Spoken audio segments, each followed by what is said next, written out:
अस्सलामुअलैकुम my YouTube members, welcome to the JSW concepts channel. उम्मीद करती हूँ आप सब खैरियत से होंगे। अपने प्रीवियस लेक्चर में हमने चैप्टर नंबर 3 स्टार्ट किया था which is about periodic table, और उसमें हम लोगों ने एटॉमिक रेडियस का ट्रेंड देखा था ग्रुप के अंदर और पीरियड के अंदर। Today our topic of discussion is ionisation energy. So let's start our topic. Ionisation energy क्या होती है? Ionisation energy amount of energy required to remove the most loosely bound electron from the valence shell of an isolated gaseous atom.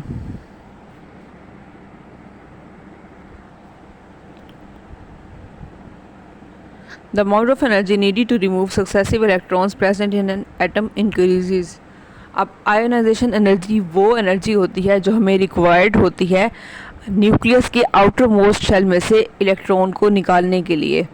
ठीक है, अब outer most shell में जो electron है वो तो निकल जाएगा आराम से, मतलब कम एनर्जी हम उसे देंगे तो वो निकल जाएगा। उसके बाद जो बाकी इलेक्ट्रॉन्स होंगे उसमें से बाकी शेल्स में से इलेक्ट्रॉन्स को निकालना मुश्किल होता है, उसके लिए हमें ज़्यादा एनर्जी देनी पड़ती है। तो आयोनाइजेशन एनर्जी की वैल्यूज़ भी उसी हिसाब से इंक्रीज़ करती हैं।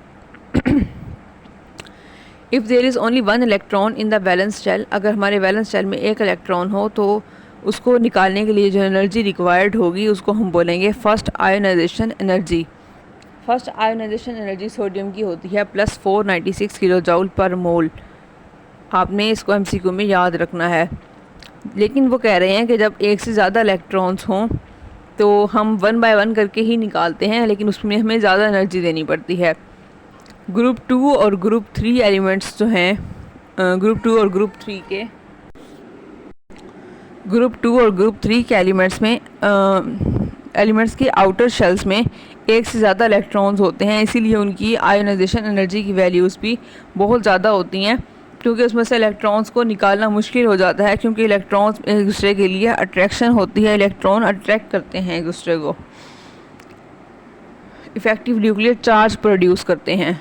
अब हम अगर पीरियड में बात करें, लेफ़्ट टू राइट ना पीरियड, आयोनाइजेशन एनर्जी की वैल्यूज़ इंक्रीज़ करती हैं। क्यों इंक्रीज़ करती हैं?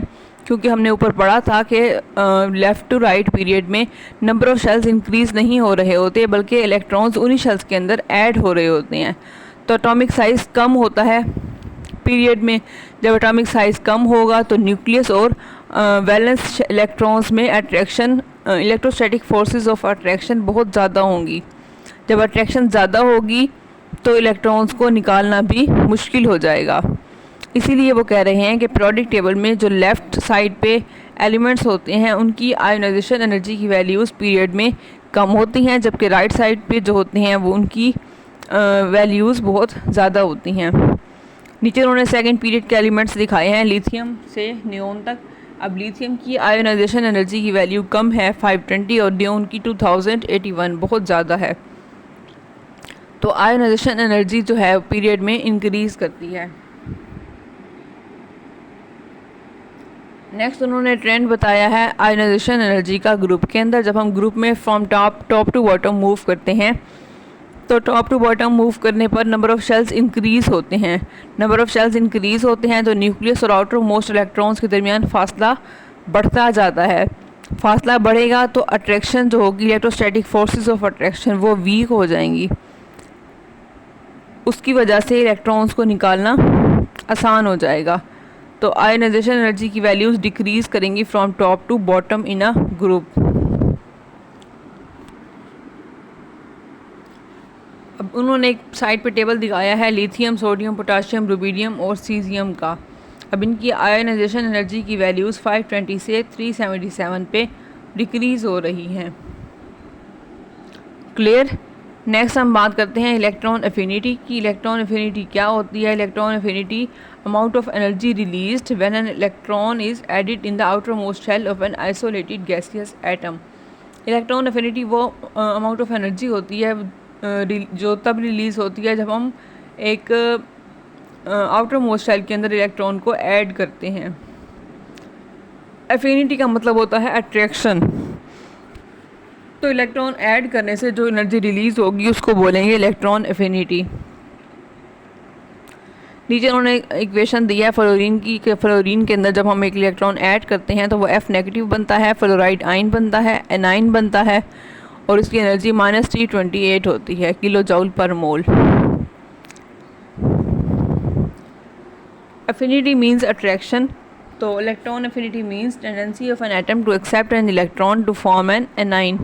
एनाइन बनाने के लिए जो टेंडेंसी होती है किसी भी एटम के अंदर उसको बोलते हैं इलेक्ट्रॉन अफिनिटी। और एनाइन कैसे बनता है? इलेक्ट्रॉन को लेकर। For example the electron affinity of fluorine -328 kilo joule per mole है। इसका मतलब है कि 328 किलो जूल एनर्जी रिलीज़ हो रही है जब हम फ्लोरीन के एटम के अंदर एक इलेक्ट्रॉन को ऐड करते हैं। नेक्स्ट उन्होंने पीरियोडिक टेबल में इलेक्ट्रॉन अफिनिटी का ट्रेंड बताया है कि electron affinity from left to right increase करती है। क्यों इंक्रीज़ करती है? नीचे उन्होंने सेकंड पीरियड के एलिमेंट्स दिखाए भी हैं कि lithium to neon electron affinity increase कर रही है। पहले नेगेटिव में है, उसके बाद आगे जाके ज़ीरो हो रही है। The reason for this increase is as the size of atom decrease in a period में हमने पढ़ा है कि जब हम लेफ़्ट टू राइट जाते हैं तो नंबर ऑफ़ शेल्स इंक्रीज़ नहीं करते और इलेक्ट्रॉन्स उन्हीं शेल्स के अंदर ऐड होते जाते हैं, तो एटॉमिक साइज़ डिक्रीज़ होता है। एटॉमिक साइज़ के डिक्रीज़ होने की वजह से जो न्यूक्लियस और आउटर मोस्ट इलेक्ट्रॉन्स के दरमियान में अट्रैक्शन है, इनकमिंग इलेक्ट्रॉन्स में अट्रैक्शन है, वो इंक्रीज़ करती है। जब अट्रैक्शन ज़्यादा होगी तो एनर्जी भी ज़्यादा रिलीज़ होगी, इलेक्ट्रॉन अफिनिटी इंक्रीज़ करेगी। ग्रुप में इलेक्ट्रॉन अफिनिटी डिक्रीज़ करती है फ्रॉम टॉप टू बॉटम, क्योंकि साइज़ इंक्रीज़ हो रहा होता है। साइज़ इंक्रीज़ करने की वजह से न्यूक्लियस और आउटर मोस्ट शेल के दरमियान अट्रैक्शन भी कम हो रही होती है। जब अट्रैक्शन कम होगी तो कम एनर्जी रिलीज़ होगी। एग्जांपल उन्होंने दी है कि आयोडीन, फ्लोरीन, क्लोरीन, ब्रोमीन और आयोडीन। फ्लोरीन की -328 होती है, आयोडीन की -295 होती है। तो इलेक्ट्रॉन अफिनिटी जो है वो ग्रुप में डिक्रीज़ हो रही है from top to bottom.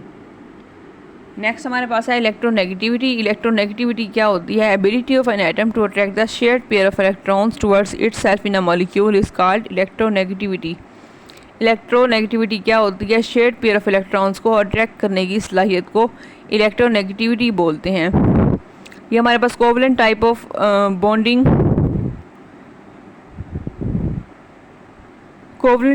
Bonding of elements is under consideration. Electronegativity का ट्रेंड हम देख लेते हैं। वो कह रहे हैं इसका ट्रेंड सेम आयोनाइजेशन एनर्जीज़ वाला होता है। आयोनाइजेशन एनर्जी और इलेक्ट्रॉन अफिनिटी वाला ट्रेंड होता है। पीरियड में इंक्रीज़ करती है फ्रॉम लेफ़्ट टू राइट, क्योंकि न्यूक्लियर चार्ज इंक्रीज़ हो रहा होता है तो एटॉमिक रेडियस डिक्रीज़ हो रहा होता है। चार्ज ज़्यादा होगा तो power to attract the shared pair of electrons भी इंक्रीज़ करेगी। तो इलेक्ट्रोनेगेटिविटी जो है ग्रुप 2 की वो उन्होंने बताई हुई है। लिथियम टू फ्लोरीन 1.0 टू 4.0 तक इंक्रीज़ कर रही है पीरियड में। अब अगर हम ग्रुप में आ जाएं तो ग्रुप में टॉप टू बॉटम डिक्रीज़ हो रही है। क्यों डिक्रीज़ हो रही है? कि साइज़ ऑफ एटम बढ़ता जाता है, अट्रैक्शन जो होती है न्यूक्लियस और आउटर मोस्ट शेल्स के दरमियान में वो कमज़ोर होती जाएगी। अट्रैक्शन कम होगी तो इलेक्ट्रोनेगेटिविटी की वैल्यू भी कम होगी। साइड पर उन्होंने दिखाया है 17 group elements fluorine, chlorine, bromine, iodine. Electronegativity 4.0 to 2.7 decrease गई है। नेक्स्ट हमारे पास है टेस्ट योरसेल्फ 3.3। इसको आप एक बार गो थ्रू कर लेंगे, कोई भी पॉइंट